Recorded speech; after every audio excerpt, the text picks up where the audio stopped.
Alhamdulillah hamdan katsiran thayyiban mubarakan fi kama yuhibbu rabbuna wa yarda. Asyhadu an la ilaha illallah wahdahu la syarika lah wa asyhadu anna Muhammadan abduhu wa rasuluhu sallallahu alaihi wasallam. Wa sallallahu ala nabiyyina Muhammadin wa ala alihi wa man tabi'ahum bi ihsanin ila yaumiddin. Amma ba'd. Bapak Ibu saudara-saudara kula kaum muslimin rahiman wa rahimakumullah, alhamdulillah boten kesupen monggo kula dherekaken tansah mujahaken rawuh syukur wonten ngarsanipun Allah ingkang sampun paring dumateng kula lan panjenengan sami nikmat ingkang kathah, nikmat ingkang ageng sehingga sonten menika kita sami pinaringan kesarasan sabat kempal manunggal nindakaken dawuh Allah taala. Saestu napa ingkang kita lampahi menika nikmat ingkang boten sedanten tiyang dipun paringi pramila kanthi kita syukur dumateng Allah, mugi-mugi Allah nambah nikmat ingkang sampun kita tampi. Amin Allahumma amin. Bapak Ibu jamaah rahimanallah, sonten iki kita petakaken materi tematik nggih menika napa ingkang dipun tulis Syekh Mahmud Al-Misri wonten kitabipun Az-Zawajul Islami As-Sa'id ingkang sampun dipun terjemahaken nggih menika keluarga sakinah. Lan sonten iki kita mendhet ira-iraan nggih menika hak bersama antara suami dan istri. Dados wonten nasihat-nasihat ingkang katujuaken dumateng tiyang kakung utawi suami. Wonten nasihat-nasihat ingkang dipun tulis ulama katujuaken dumateng istri. Semanten ugi wonten tulisan-tulisan ulama ingkang katujuaken dumateng kekalihipun. Sehingga kekalihipun kala wau kedah sami mangertosi, sami nyambung sesarengan. Pramila mriki dipun sebataken pilih anggenipun tiyang bebrayan wonten rumah tangga menika kekalihipun kala wau kedah dipun sarononi ketulusan, kesepahaman lan ugi tresna asih. Bahkan tidak akan terjadi perselisihan di antara mereka berdua apabila mengetahui dan menjaga batasan-batasan yang telah ditentukan oleh Allah dan Rasulnya. Setidaknya itu mengurangi perselisihan yang ada, bukan hilang sama sekali pun boleh. Karena perselisihan itu ketika di batas-batas lumrah merupakan asal garam kehidupan, dinamika kehidupan. Allah Subhanahu wa taala ngendikaken walahunna mithlul ladzi 'alaihinna bil ma'ruf walirrijali 'alaihinna darajah. Dan mereka para perempuan mempunyai hak yang seimbang dengan kewajibannya menurut cara yang patut. Allah tidak mengingkari tentang hak seorang wanita atau istri. Istri kita memiliki hak. Begitu pula seorang istri juga harus menyadari walirrijali 'alaihinna darajah. Dan bagi para suami mempunyai kelebihan di atas mereka. Ini disebutkan di dalam surat Al-Baqarah surat yang kedua ayat 228. Ketika seorang istri menyadari bahwa suaminya memiliki derajat yang lebih dari dirinya, maka dia akan mentaati apa yang diperintahkan selama tidak ada unsur kemaksiatan.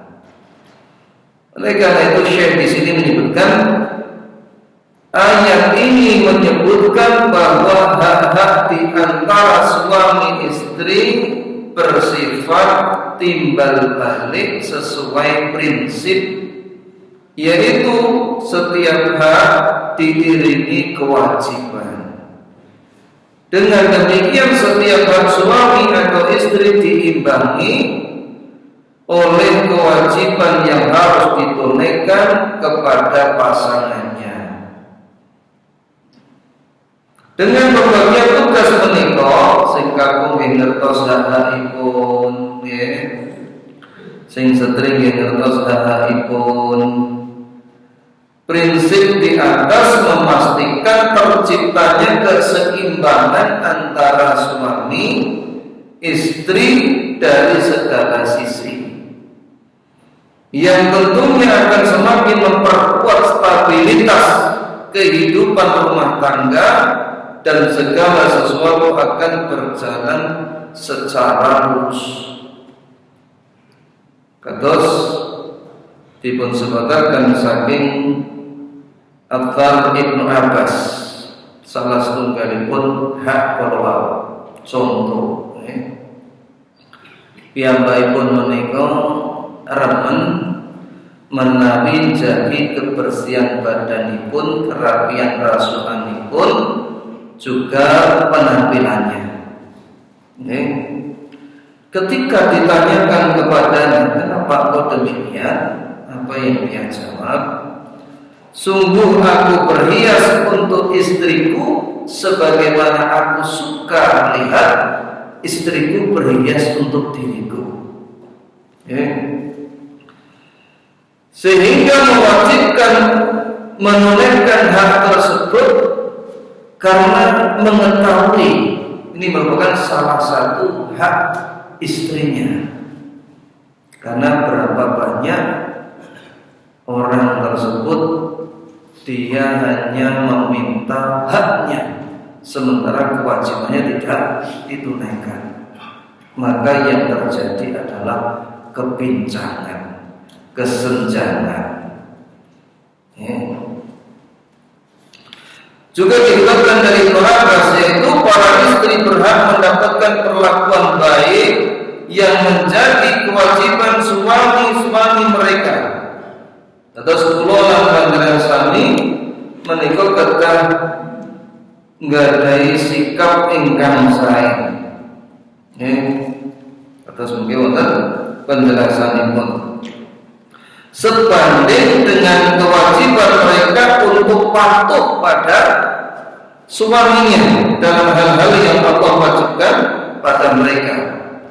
Dadi nek tiyang setri menika dipun dawuhi kentaan dumateng kakungipun sauger boten maksiat, semanten ugi tiyang setri menika pikantuk sikap-sikap ingkang sae saking kakungipun kala. Ibnu Zaid ngendikaken, kalian bertakwa kepada Allah terkait para istri seperti halnya mereka wajib bertakwa kepada Allah terkait kalian. Imam Al-Qurtubi menyebutkan ayat ini mencakup semua hak suami dan juga hak istri. Adapun berikut ini wonten ngandhap menika hak-hak lan adab-adab bersama antara suami istri. Setunggal saling menjaga amanah. Masing-masing di antara suami istri harus bisa dipercaya bagi pasangannya, tidak mengkhianati pasangan dalam hal sekecil apapun. Karena suami istri mirip seperti dua sekutu, sehingga amanat, ketulusan, kejujuran dan keikhlasan di antara kedua belah pihak sangat diperlukan dalam segala persoalan hidup menika, baik yang bersifat khusus maupun bersifat umum. Tegese suami istri menika boten wonten ingkang tedeng aling-aling, kudu bloko suto, kudu terang benderang, boten selintutan. Sing wedok senengane nyuwun sewu niki sebagian orang kalau orang-orang ngaji insyaallah boten senengane niku bangsa sing wah, gara-gara nek sing nawari niku kepencut pengen najan boten kagungan duit atau akhirnya pripun? Akhirnya piyambakipun kala wau direwangi utang. Utang mono, utang kene, utang dan terus utang. Padahal bukan kepentingan yang mendesak. Dan kita dianjurkan untuk tidak berhutang kalau memang kita tidak terpaksa. Akhirnya kalih kakunge senengane selintutan, blonjo gawane dit 300, sing diblanjake 200, kondone wis entek. Engko nek dikenake sithik muntah, nesu, ngamuk, wancang, sesuk kowe makato dhewe kowe, ora usah ngakon aku kowe. Enten apa boten enten iki, Pak? Enten. Niki kudu dipanggah, jangan diteruskan. Harus bisa amanah. Begitu pula ketika banyak hutang, sana akhirnya enek kumpulan orang makan. Orang makan kansel. Sebutnya nama petuk sing diutangi. Pergi orang misalnya harap orang pengajian ramakan lu ramakan. Wah, aku rapatek matruk karo ustate. Macam-macam.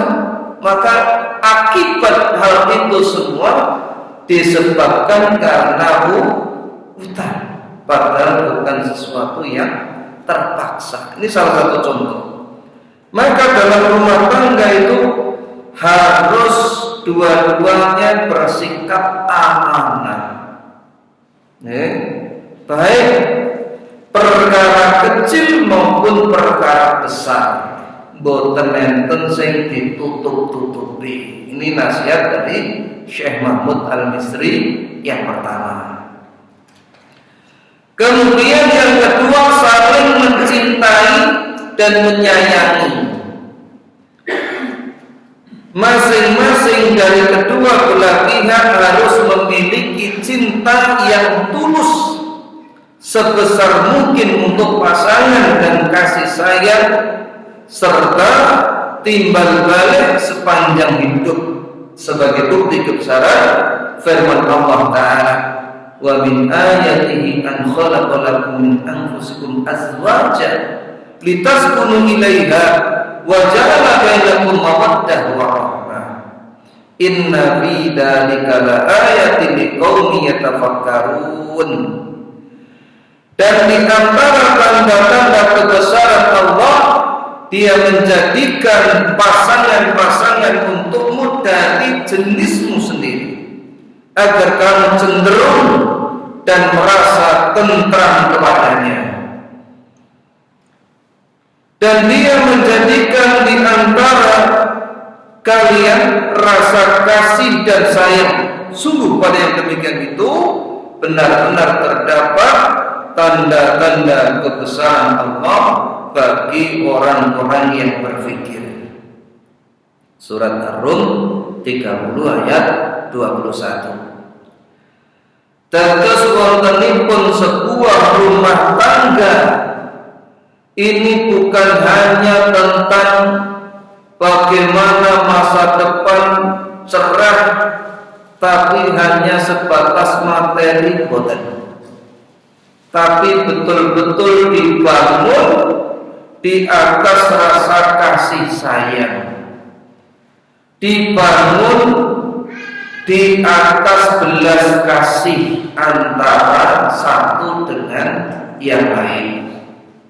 Sebab enten Pak, karena terkadang ketika mereka diberikan kelonggaran dari sisi materi, mereka saling mencintai.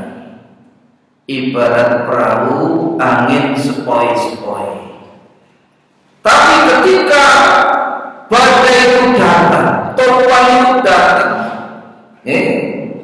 menjadikan rombongan paling, tegesipun ujian dalam keluarga rumah tangga itu datang, maka di saat itulah kita itu diuji tentang kesetiaan kasih sayang kita terhadap pasangannya.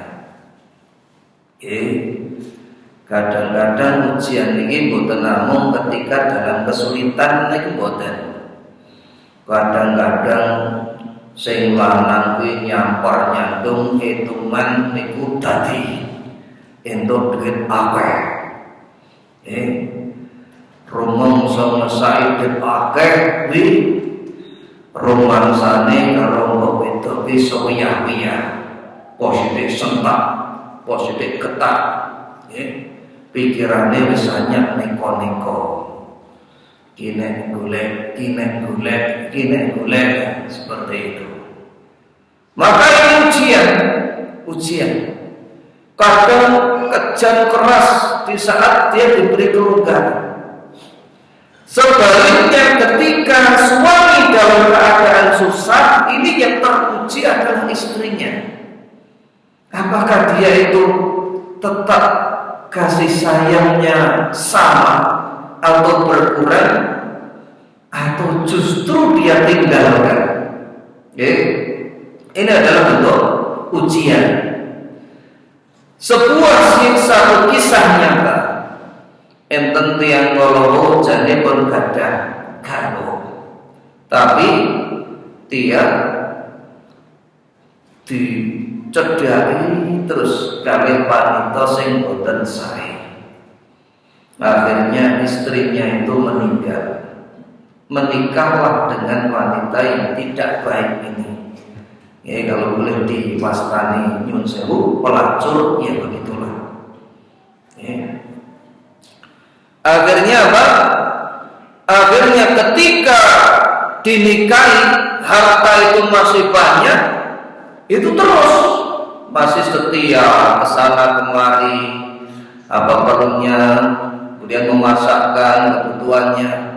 Tapi ketika harta itu sudah menipis, habis, kemudian laki-laki ini tersandung musibah, tabrak motor kakinya patah, itu akan menentukan keaslian cinta wanita tersebut. Akhirnya bapak-bapak ibu Allah, akhirnya sing lanang ditinggal rusak, wis tanpa ada hitungan-hitungan meleh.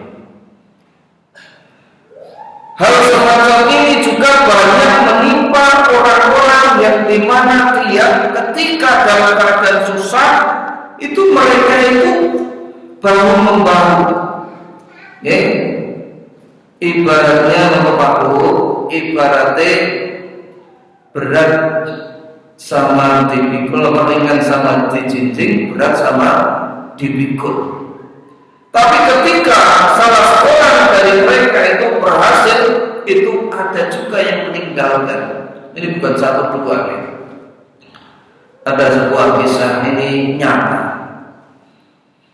Sing wedok niku diragati, dikuliahne, barang wis ditampa dadi pegawai negeri, maka suaminya sing tukang bangunan niki dicutek, dipegat. Itu seperti itu.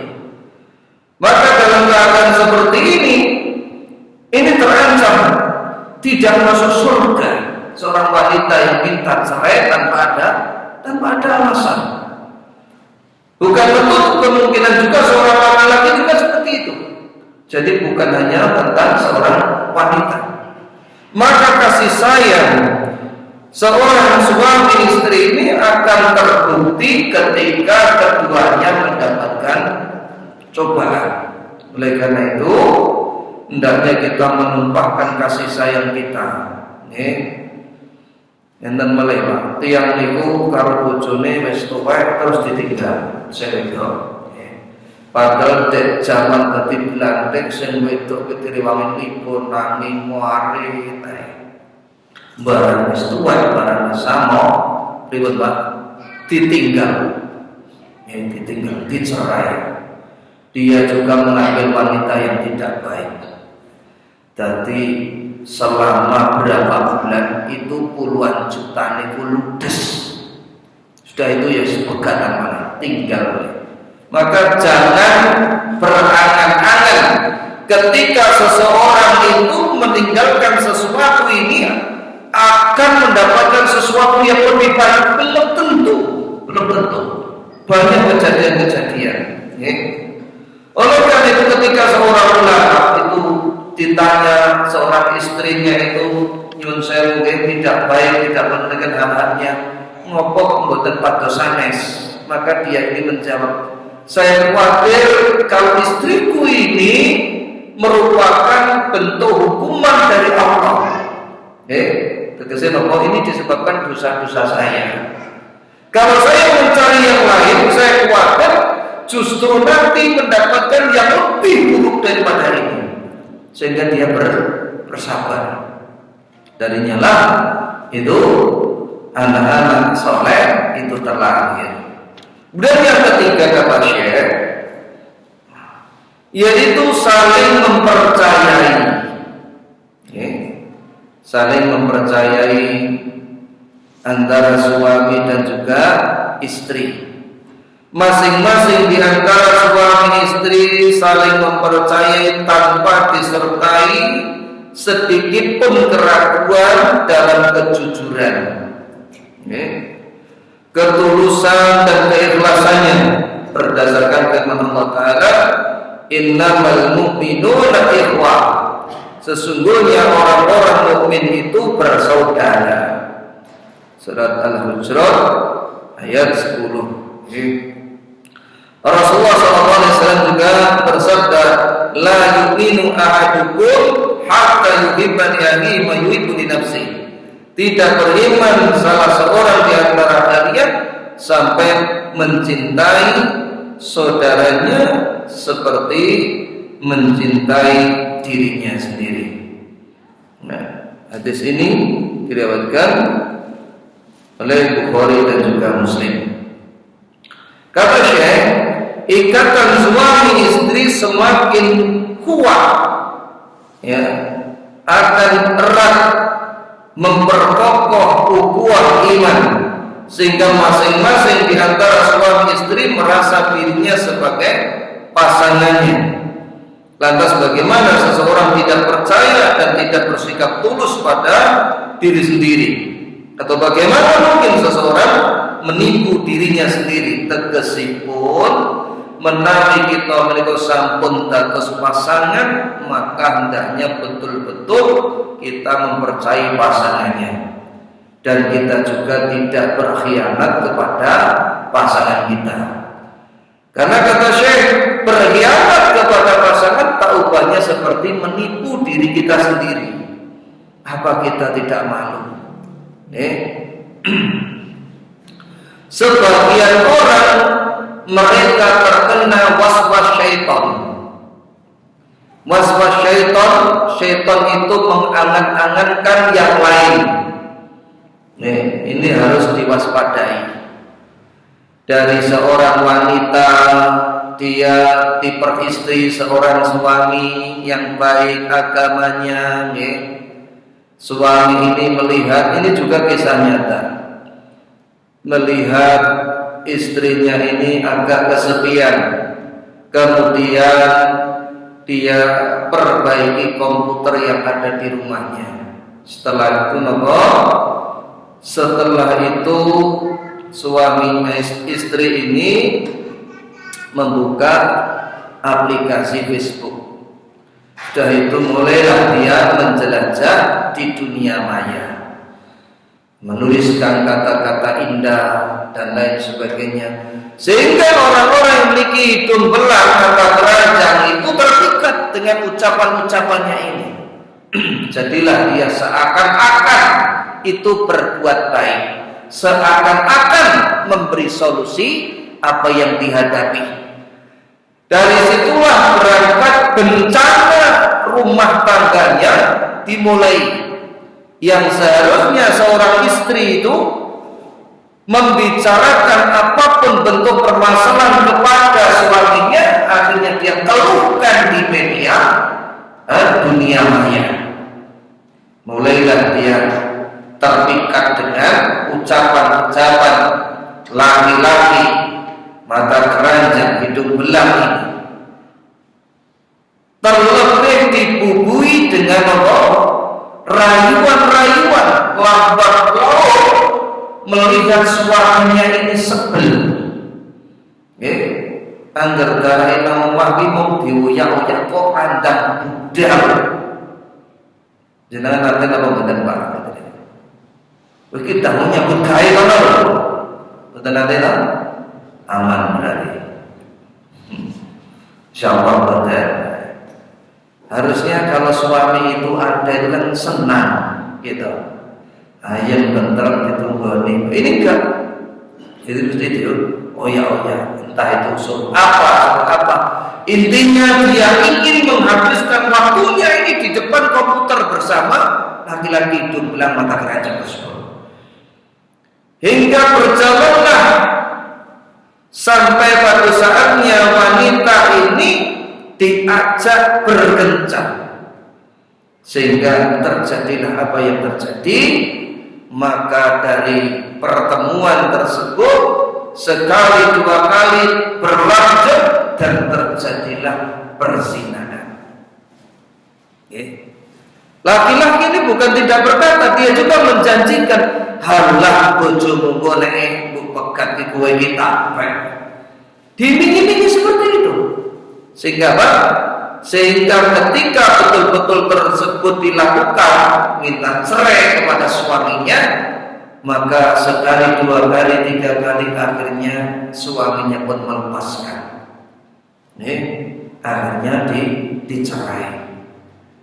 Setelah itu ketika sudah dicerai, terjadilah perzinahan dengan laki-laki hidung belang mata keranjang tersebut. Setelah itu wanita ini minta pertanggungjawaban dari laki-laki ini. Apa yang dikatakan laki-laki ini? Suamimu seorang laki-laki yang baik saja kau khianati, apalagi aku. Untuk apa aku menikahi wanita yang seperti itu? Barulah dia sadar apa yang diangan-angankan syaitan itu hanyalah tipuan belaka. Dan banyak lagi kisah-kisah semacam ini Bapak Ibu. Ini banyak sekali. Begitulah tentang ini, dereng dangu kejadian di Sragen juga.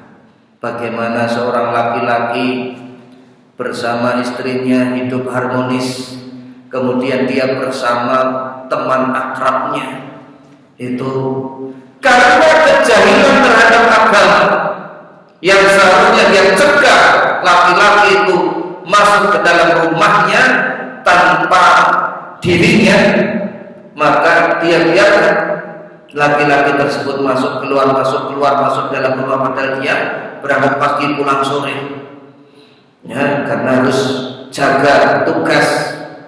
Maka sama halnya memberikan apa Pak? Memberikan nyepai gereh karo kucing, sudah akhirnya dilahap. Tidak cukup hanya untuk memberikan sindiran-sindiran, tidak cukup. Harus ditahan, harus disebut, harus bersikap tegas. Jadi selain kita mempercayai pasangan kita, kita juga menanamkan, ya, pakar-pakar yang kokoh untuk menjaga keluarga kita, termasuk di dalamnya adalah istri kita. Jangan dibiarkan orang luar ingin merusak keluarga kita ini, termasuk istri kita. Karena wanita itu kalau sudah ibaratnya itu di rayu, disanjung, apalagi dikejeri, itu kadang-kadang mudah sekali ingkuh. Maka kita harus menjaga istri kita. Kemudian Allah, yang keempat kata Syekh, pergaulan yang baik. Ada beberapa sebab bersama antara suami istri seperti interaksi dengan baik, bermuka ceria, bertutur kata baik, menghormati, menghargai pasangannya. Inilah bentuk pergaulan yang baik yang diperintahkan Allah Subhanahu wa taala di dalam firman-Nya. Wa ashiruhunna bil ma'ruf. Pergaulilah istri-istrimu itu dengan cara yang patut. Jadi dalam sebuah rumah tangga merupakan perkara yang vital, yang mendasar, yaitu bertutur kata yang baik dengan pasangan kita. Jangan menyakiti hatinya tanpa ada alasan. Jangan merendahkan istri kita, apalagi menghina, mencaci maki. Maka ini dilarang keras di dalam agama kita. Rasulullah SAW menyebutkan di dalam hadisnya, apa hak seorang wanita tersebut ya Rasulullah? Antut imaha idza ta'imta, berilah dia makan ketika kamu makan. Wa taksuha idza tasaita, berilah pakaian jika kamu itu berpakaian. Wa la tuqabbi, jangan kamu menjelek-jelekkan istrimu. Wala tadribul wajha, jangan kamu pukul wajahnya. Wala tasah illa bil bait, jangan kamu tinggalkan istrimu kecuali di dalam rumah. Jadi bergaul dengan baik ini didasari firman Allah tersebut, wa ashiruhunna bil ma'ruf. Ya, karena ucapan-ucapan kita ini, kalau kita itu ucapannya saja sudah enggak enak, apa yang akan dibanggakan dalam rumah tangga? Nggih, napa meneh sampun sepuh nggih Pak nggih. Niku nek babagan materi itu kalau ada. Ya, setidak-tidaknya serabung ucapan yang enak itu akan menjadikan ketentraman tersendiri. Kalau dalam rumah tangga, sebaliknya kalau ucapan itu tidak baik, ini akan rawan terjadinya komplikasi, keributan. Itu sangat mudah sekali dipicu. Terlebih syaitan itu selalu mengintai celah-celah mana yang bisa dimasuki untuk diadu domba sampai pada tahapan bagaimana bisa menceraikan sebuah rumah tangga. Kita harus waspada. Mulane ketika kita bertutur kata awake dhewe kudu telaten, ditoto, dipikir. Kalau memang kita harus kirim WhatsApp tuh ketoke koke rotot nyelekit diedit gitu, saged apa mboten? Saged. Maka ucapkan yang baik, ini penting.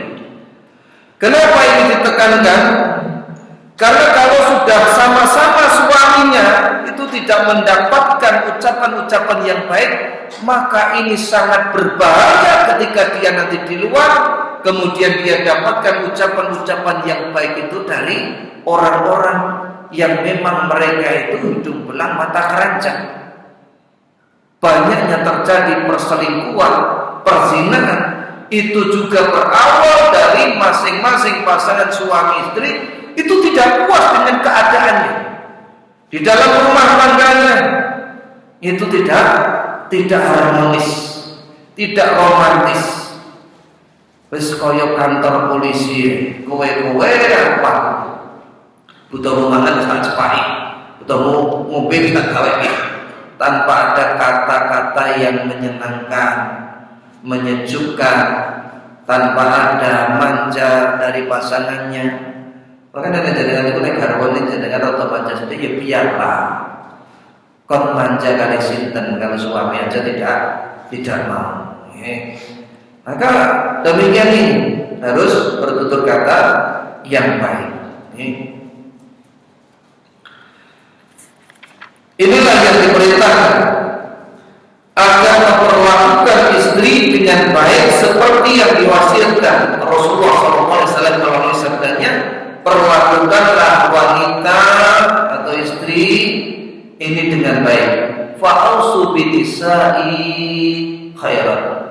Ya, berkata atau berwasiatlah kepada wanita itu dengan baik. Inilah sejumlah hak bersama antara suami istri yang harus ditunaikan secara timbal balik berdasarkan perjanjian kuat yang diisyaratkan dalam firman Allah.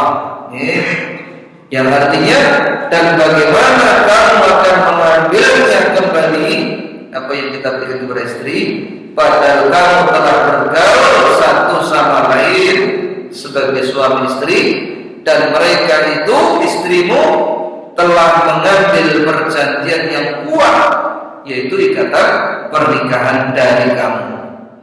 Ini surat disebutkan dalam surat An-Nisa surat ke-4 ayat 21. Di samping sebagai bentuk ketaatan kepada Allah, Allah Subhanahu wa taala juga berfirman, "Wa tansawul al-fadla bainakum." Dan janganlah kamu lupa kebaikan di antara kamu. Wonten surat Al-Baqarah 237. Tegesipun pripun? Tegesipun ada perkara-perkara yang tidak menyenangkan hati kita.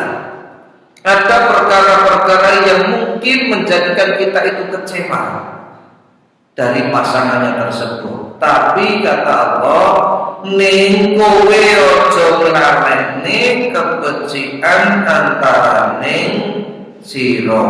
Tegese walaupun ada celah-celah, ada sesuatu yang mengganjal, menyakitkan, tapi kebaikan-kebaikan itu juga banyak. Karena manusia itu bebas umpama tisu niki, tisu niki. Terus tak titik ireng tik ngoten. Sing jenengan pirsani napa ne? Titik ireng, nggih napa mboten? Titik ireng, mana titik ireng ini? Padahal yang putih ini lebih banyak. Ya. Kalau kita ingin pasangan kita itu tidak ada kesalahan, ya mestinya nanti ketika kita di surga. Kalau kita masih di dunia ini, mereka itu manusia, tidak bisa kapan lu awal saka salah niku mboten saged. Kita harus memaklumi, menyadari. Maka dari situlah kita dianjurkan apa? Saling tanasuh, saling memberi nasihat. Ad-dinu an-nasihat. Agama kuwi nasihat termasuk untuk istri kita. Karena hakikatnya manusia ini khuliqal insanu dha'ifa, diciptakan dalam keadaan lemah. Maka dengan saling memberikan nasihat itu akan menjadikan satu sama lain berusaha untuk menyempurnakan.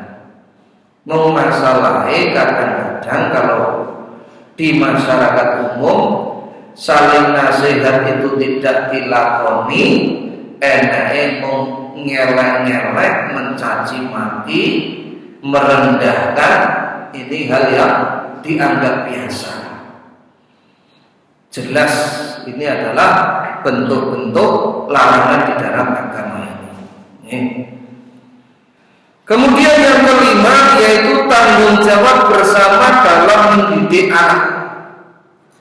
Termasuk di antara bentuk hak-hak bersama adalah merasakan tanggung jawab bersama dalam membangun keluarga dan mendidik anak-anak.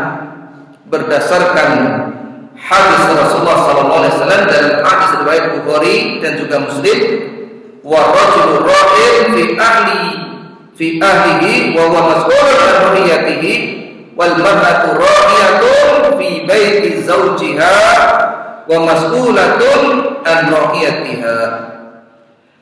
Laki-laki adalah pemimpin di tengah keluarganya dan akan dimintai tanggung jawab atas apa yang dipimpinnya. Wanita juga pemimpin di rumah suaminya dan akan dimintai pertanggungjawaban atas apa yang dipimpinnya. Ini hadis riwayat Bukhari dan juga Muslim. Jadi bersinergi bahu membahu di dalam mendidik anak kita. Ketika istri ini melampaui batas, moro-moro kalap, bukan lagi hilap, kalap. Anak kok dicepleki, anak kok ditutuki, maka seorang suami itu cari waktu yang senggang, dia beri nasihat. Bocah cilik iki ora kena dipiloro. Ketika anak kecil ini disakiti, maka akan merusakkan memori-memori yang ada di otaknya.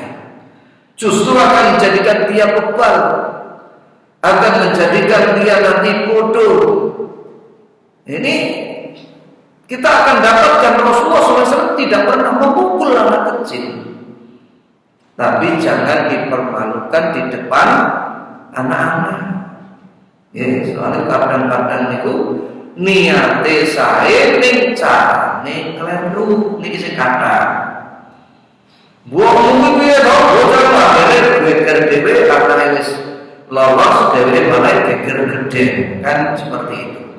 Maka kita harus cari waktu yang tepat. Itu salah satu contoh.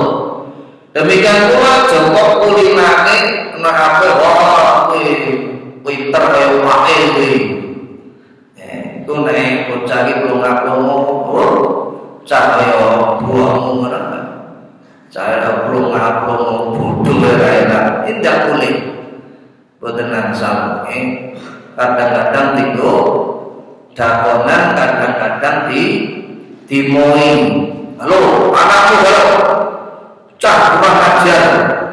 Ini semuanya tidak boleh. Kita tidak boleh berkata yang tidak baik terhadap anak kita, karena ucapan kita ini adalah doa.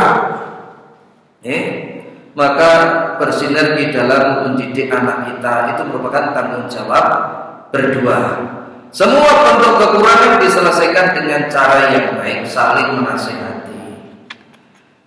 Ibnu Hibban meriwayatkan dari Nabi SAW, beliau bersabda, Inna Allah sa'idun kulla ra'in amastarnahu ahafadu ambayya'a. sesungguhnya Allah akan menanyai setiap pemimpin tentang siapa yang dipimpinnya. Apakah dia menjaga atau dia menyia-nyiakan? Ini akan ditanyakan nanti pada hari kiamat. Ketika pendidikan anak diabaikan oleh kedua orang tuanya, ia tumbuh besar sebagai anak yatim dalam hal pendidikan yang baik. Dengan itu ada ungkapan anak yatim itu bukanlah ditinggal ibunya, tetapi yang mereka itu bukan ditinggal ibu bapaknya meninggal, tapi hakikatnya mereka itu yang dibiarkan oleh bapak ibunya. Dia punya anak, tapi dia dibarlaki. Ini tidak cukup. Orang tua itu tidak cukup. Butuh ngopor, jalan mobiroh, kurangnya apa? Tidak cukup. Dia harus betul-betul saling membahu, saling memberikan nasihat, saling memberikan teladan yang baik. Ini yang dibutuhkan. Kemudian di sini, ya, dan bahkan lebih buruk dari yatim sesungguhnya, yaitu kehilangan kedua orang tuanya serta tidak mendapatkan kasih sayangnya. Maka hendaknya kita juga kasih sayang kepada anak-anak kita. Ampun toh, jangan persani bocah. Atase pitik niku nek bibit cilik niku dilus-elus, diuli-uli, dipakani, nurut. Begitu pula anak kita. Anak kita itu ingin dekat, kita juga harus kasih sayang. Kita juga harus menyentuh dengan kelembutan, bukan kasar, kaku, watos, dan emang getar, sengat, sentak. Anak menjauh.